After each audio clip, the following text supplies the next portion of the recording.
आज की वीडियो में हम लोग बात करेंगे गार्बेज कलेक्शन मैकेनिज्म के बारे में। आप लोगों में से कई लोगों को नहीं पता होगा कि गार्बेज कलेक्शन मैकेनिज्म क्या होता है, या और लैंग्वेजेस में हम लोगों को ये टास्क मैनुअली परफॉर्म कराना पड़ता है। आपको किसी वेरिएबल की मेमोरी जो होती है आपको खुद जाकर वो डिलीट करनी पड़ती है कोई सर्टेन कीवर्ड यूज करके।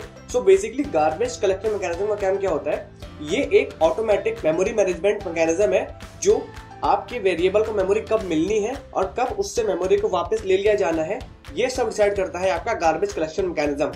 ये आपके प्रोग्राम में स्टार्टिंग से लेकर एंड तक सारे वेरिएबल्स को जैसे एग्जीक्यूट करना है एंड उनको जो मेमोरी देनी है वो सारा काम जो है ये हैंडल करेगा। समझते हैं इसको एक विजुअलाइजेशन से एंड देखते हैं जावास्क्रिप्ट में गार्बेज कलेक्शन मैकेनिज्म का कॉन्सेप्ट कैसे काम करता है।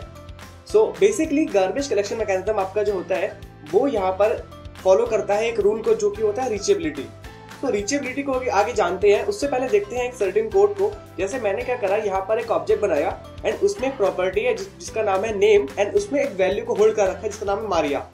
बेसिकली क्या होगा, अब जो आपका ग्लोबल वेरिएबल है जिसे मैंने नाम दिया हुआ है यूजर का, तो वो एक सर्टेन ऑब्जेक्ट को रेफर कर रहा है जिसका नाम है क्या, नेम, एंड उसकी वैल्यू क्या है, मारिया।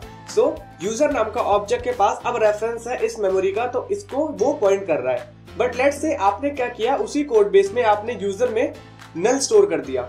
नल स्टोर करने के बाद क्या हुआ कि जो यूजर का रेफरेंस था उस ऑब्जेक्ट का, अब वो रेफरेंस नहीं रहेगा। जो यूजर जो रेफर करेगा वो एक नल वैल्यू को करेगा, तो जो हमारा रेफरेंस ग्लोबल वेरिएबल से ऑब्जेक्ट तक आ रहा था वो ओमिट हो जाएगा।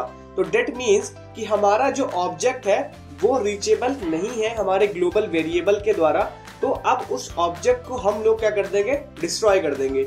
बेसिकली हमारा जो ऑब्जेक्ट है ये अब डिलीट हो जाएगा।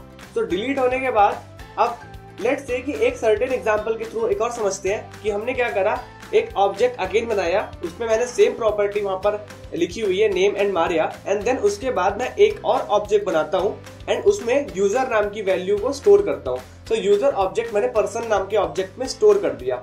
अपना अब क्या होगा कि जो मेरा ग्लोबल वेरिएबल है वो दो ग्लोबल वेरिएबल सेम ऑब्जेक्ट को पॉइंट करेंगे जिसका नाम है यहाँ पर मारिया। बेसिकली यहाँ पर अगर मैं किसी एक यूजर या पर्सन के अंदर नल वैल्यू को स्टोर करूंगा, स्टिल मेरे पास एक रेफरेंस रहेगा ग्लोबल वेरिएबल से उस ऑब्जेक्ट तक पहुंचने का। उससे क्या होगा कि मेरा जो ऑब्जेक्ट है वो डिस्ट्रॉय नहीं किया जाएगा बिकॉज वो रीचेबल है। रीचेबिलिटी का कॉन्सेप्ट ऐसा ही होता है कि अगर आप ग्लोबल से किसी ऑब्जेक्ट तक पहुंच पा रहे हैं, कोई रास्ता है वहां पे ग्लोबल से ऑब्जेक्ट तक, तो वो ऑब्जेक्ट हम रीचेबल मानते हैं। बेसिकली यहाँ पर एक एल्गोरिथम जो काम करती है वो होती है मार्क एंड स्वीप। इसको समझते हैं स्टेप बाय स्टेप कि मार्क एंड स्वीप कैसे काम करती है।